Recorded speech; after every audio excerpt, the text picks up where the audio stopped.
teach you a kind of chant that people use in Mexico when they're protesting the government and corruption. Viva means long live, and los niños means children. When I say viva los niños, you say viva. Viva los niños! Viva! Viva los niños! Viva! Viva los niños! Viva! Awesome. My father grew up as a migrant farm worker picking vegetables in the fields of Central California. He fought alongside Cesar Chavez and many other Latino leaders for civil rights in the 70s. My mother was a fourth-generation Mexican-American woman who taught me how to ask questions. She fought for her life after suffering a stroke, and although she was grateful for the medical care that she received, she taught me that an informed patient always knows what's best for their body, and that a mother always knows what's best for her children. You see, in Latino families, mothers are highly valued and respected to make decisions about their children's health. Well, I am here today to tell you that our Latino legislators have turned their backs on Latino mothers and have forgotten their cultural value of motherhood. The Latino caucus has largely ignored the stories that we mothers have told them about our own children, thereby turning their backs on their own people and their own values. Thousands of mothers have traveled hundreds of miles with their children week after week to participate in this process. Latino legislators have the obligation not only to listen to these mothers, but also to fight for them. That's right. So far, all we have heard from them is silence, and worse, accusations from our representatives as if we were lying. Oh my God. Senator Mendoza has refused to have a single face-to-face meeting with his constituents about any of these vaccine mandates. In fact, he is the author of SB 792, which will disproportionately affect our own people. Even with this new amendment, SB 792 will require all women, even pregnant women, to get the MMR. No PBEs allowed.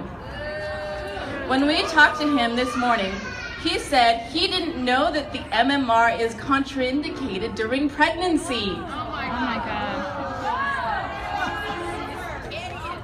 Senator De Leon has lied to us, even though some of us have personally worked alongside with him in the past.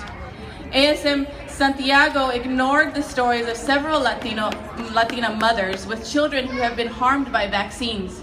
Assemblymember Gonzalez says we are racist. Oh my God. Racist? Vaccine injuries can happen to any child, including my own. Assemblymember Calderon complains that we are too loud.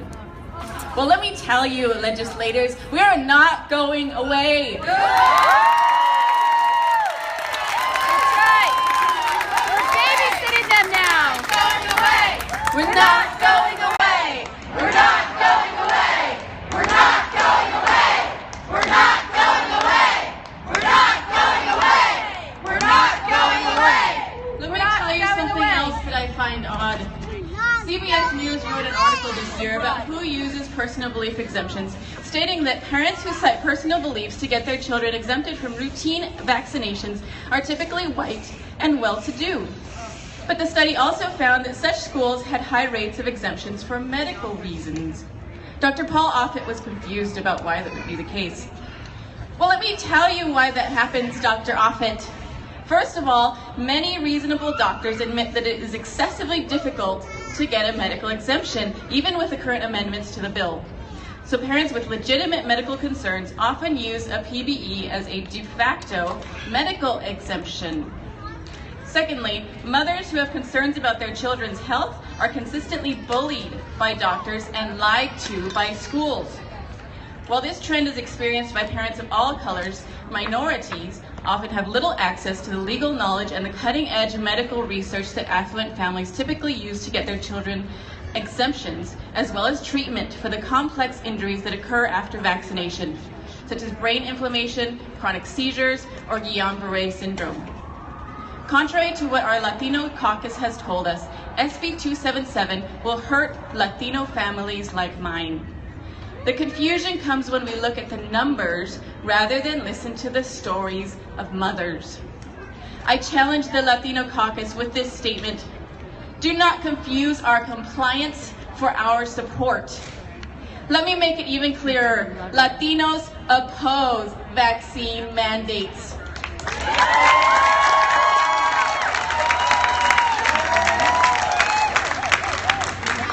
Recent genetic research suggests that vaccines may cause more problems for people with certain genetics, which are more common among Latinos and African Americans.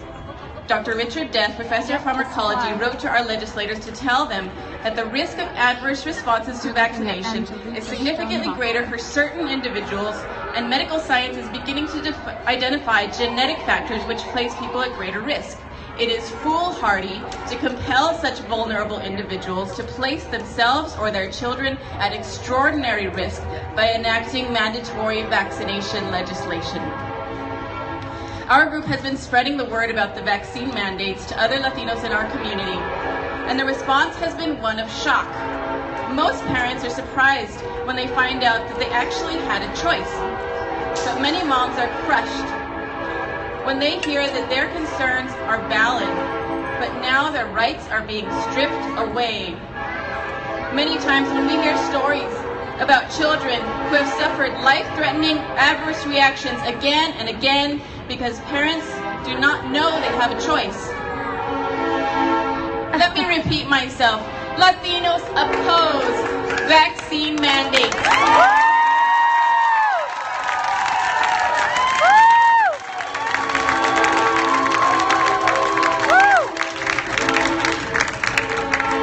Individuals and parents like us who speak out about adverse reactions are being ignored and vilified for our concerns. However, disregarding and minimizing the concerns of victims and mothers is a dangerous precedent that eliminates any hope of improving medical treatments, not to mention any and all accountability. Vaccine mandates will remove the historically important ethical concept of informed consent. In the past, the lack of informed consent has led to many egregious acts in California. During the early 1900s, the lack of informed consent led to the forced sterilization of tens of thousands of undesirable people for the greater good, Oh my God. including Latinos and African Americans. More recently, when I was a child, the CDC forgot to inform Latino and African American parents in LA, near where I grew up, that they were giving an experimental vaccine to nearly 1,500 babies. The study was co-sponsored by Kaiser, which of course supports vaccine mandates. That's right. They had to stop the study prematurely because of the death rate among babies who got a stronger dose of the vaccine in other parts of the world.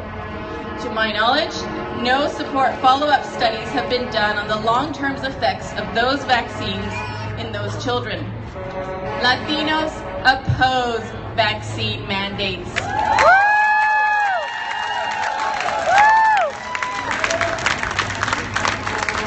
Also, vaccine-exempt individuals are now being used as scapegoats.